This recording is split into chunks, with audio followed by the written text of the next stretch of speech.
శ్రీ గురుచరణం శ్రీమన్నారాయణీయం దశకం 39 యోగమాయా నయనాది వర్ణనం. వృత్తం పృథ్వీ భవంతమయముద్వహన్ యదుకులోద్వహో నిస్సరన్ దదర్శ గగనోచ్చల జలభరాం కళిందాత్మజాం అహో సలిల సంజయ సపునరైంద్రజాలోదితో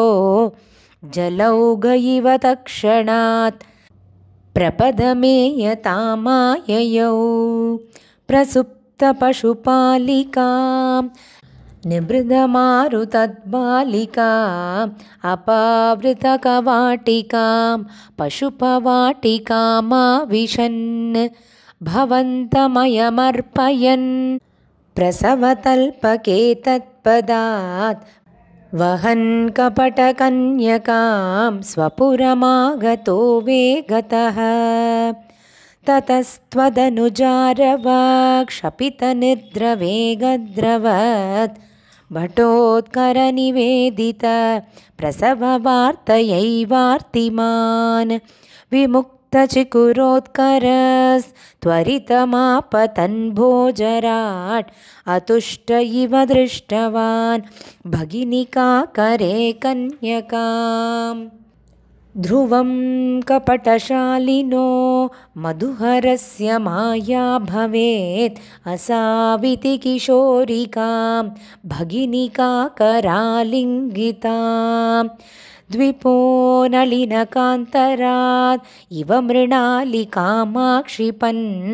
అయం త్వదనుజామజాం ఉపలపట్టకే పిష్టవాన్ తతో భవతుపాసకో झटिति मृत्युपाशादिव प्रमुञ्चतरसैव सा समधिरूढरूपान्तरा अधस्तलमजग्मुषी विकसदष्टबाहुस्फुरन् महायुधमहो गता किल विहाय सादित्युते नृशंसतरकंसते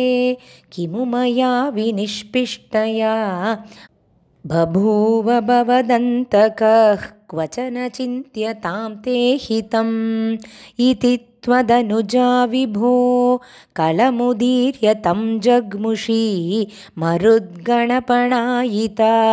भुवि च मन्दिराण्येयुषी प्रगे पुनरगात्मजा वचनमीरिता भूभुजा प्रलम्बपगभूतना प्रमुखदानवामानिनः भवन्निधनकाम्यया जगदि बभ्रमुर्निर्भयाः कुमारकविमारकाः किमिव दुष्करं निष्कृपैः ततः पशुपमन्दिरे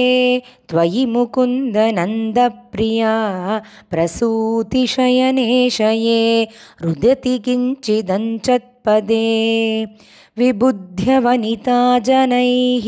तनयसम्भवे घोषिते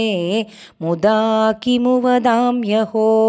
सकलमाकुलं गोकुलम् अहो खलु यशोदया नवकलाय चेतोहरं भवन्तमलमन्तिके प्रथममापिबन्त्यादृशा पुनः स्तनभरं निजं सपदि पाययन्त्या मुदा मनोहरतनुस्पृशा जगति पुण्यवन्तो जिताः भवत्कुशलकाम्यया स खलु नन्दगोपस्तदा प्रमोदभरसङ्कुलो द्विजकुलाय किं नाददात् तथैव पशुपालकाः किमु न मङ्गलं ते निरे जगत्त्रितयमङ्गल त्वमिह पाहि माम्